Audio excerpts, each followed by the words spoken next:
that is, I think, the identity, finding identity and purpose of life. Okay, next, please.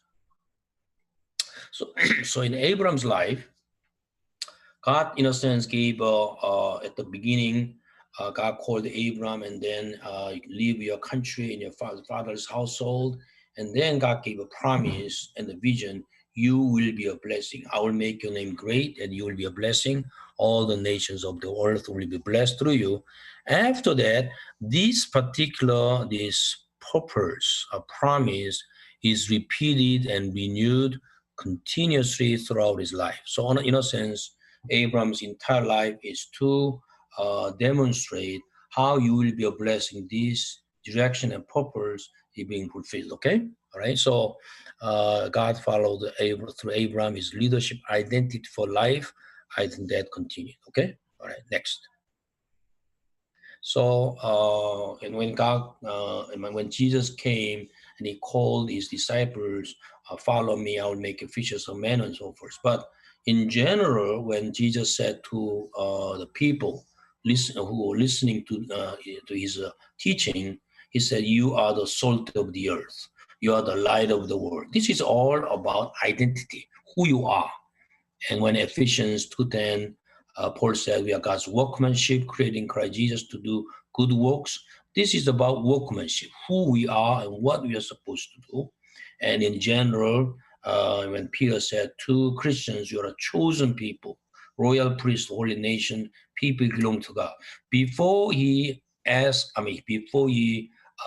just instruct what people need to do, really define this identity. I think that's the point of this first lesson. Okay, so let's move on next. And so, in this setting, this is my definition of what this leadership is about. Leadership is in full recognition of God's sovereign purpose. We're all Christians, so I just put this one: God, sovereign purpose and will. Assume responsible living in different life stages.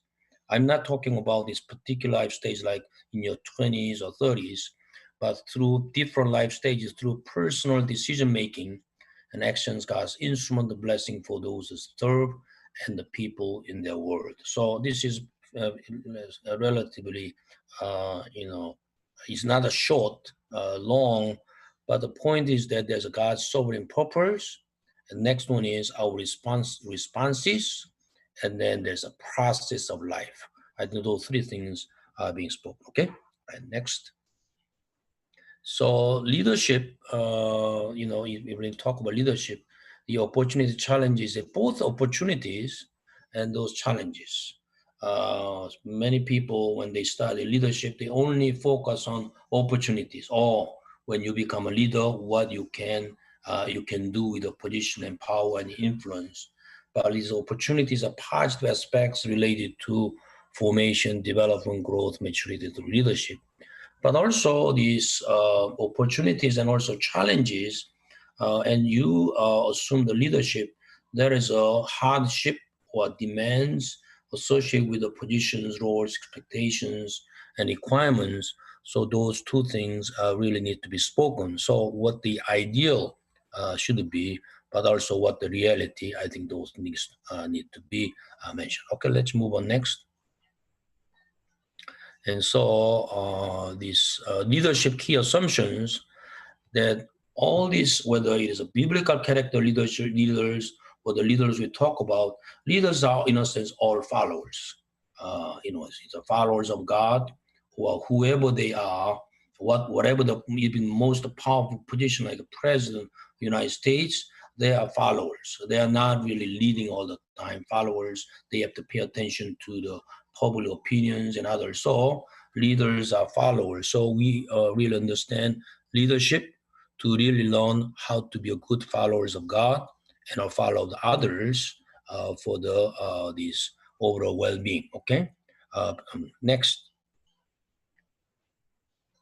Then another one is leadership, as I talk about opportunities and challenges. And in our leadership study, we have to really see about idealism. What is ideal? What should be, but at the same time, what it is. So we'll study about leadership more idealistic sense and realistic. We will look at it both. That's why the reading materials you're given, even the first one, this strong and weak, and then this the moral man, immoral world, or this the prince. We talk about ideal aspect and the realist aspect. So that's the second assumption. Third one, let's next please. Changing growth leaders perspective. So another very important point is, as people go through life stages, their view of leadership changes. So what you think about leadership about in 20s is very different when you are single is one thing, but when you become a father, and then this father and husband, and also get a job, and you actually take responsibility for your work, and then this leadership perspective changes and also refine over the years. So this changing process and then perspective of what growth, we'll talk about this thing. Okay. All right. Next. And so if you look at the leaders' life stages, I don't know how many of you play chess, or in Asia they play Go, and then this different this one. But the one thing is that whether chess player, Go player, we call Jangi, it's this one, the novice, the beginners, and the experienced. The difference is the beginners see only a few steps ahead. They only see things, what they can do now or next step, and then they are easily swayed by the outcomes of small, battles, lost or whatever. And then they are impatient and then transparent in a sense. If we are not doing well, they can see right away what. But my experience, they actually see multiple steps ahead, and then implement strategy for overall winning. Not just they may lose some battles, but their overall goal is winning the war. And then they are more proactive and profound.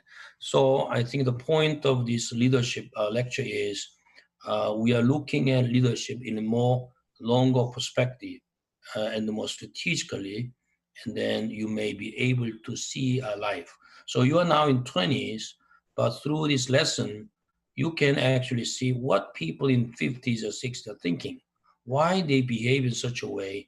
You may not have a direct experience, but I think through reading, you have a better appreciation of what they go through, why they act, and so you can actually not only prepare yourself better to be leaders in different stages, but also you can manage your current challenges better. Okay, right, next.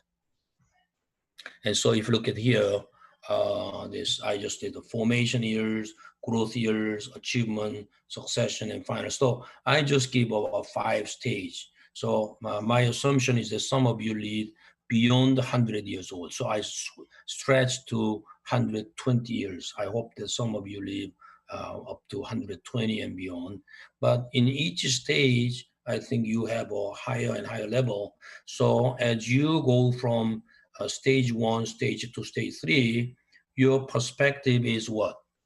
Much longer and deeper, and that's what it happens to many people. Not necessarily, people who are 60, they may behave like 25, but in general, I think people as they go old, and they actually have a better perspective. So we are looking at growth in life perspective. Let's look at next one.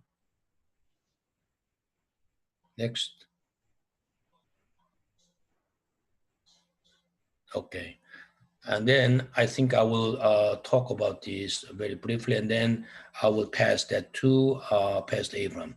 So the point here is that formation years is the first stage, and then the growth years, and maturity years, and succession years, and then final years.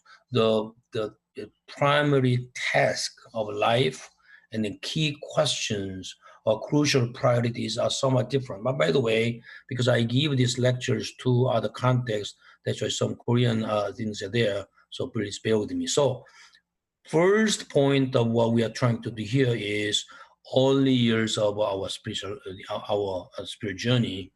And then important the life needs is we explore possibilities and try to define our path. What are the possibilities? And what my path is like? And then, although you may or you may not realize, but people really ask this question: Who am I? What do I live for? Now, many people, without asking that question, they actually do things. That's fine, but these are some of the key questions underlying all the time. And then in the first early years, having clear sense of identity and the vision as a purpose, this is what you get. I think you will have a much better chance of really achieving things that God intends you to do or you try to do. So I think the first part is about why identity is very important, why having sense of vision and direction, and this is important. So that's what we will be discussing. Okay. Now, having said that, now let's start recording, and then I will ask Pastor Abram to come and then present this Moses life, and then what this Moses life is evolution of leadership. So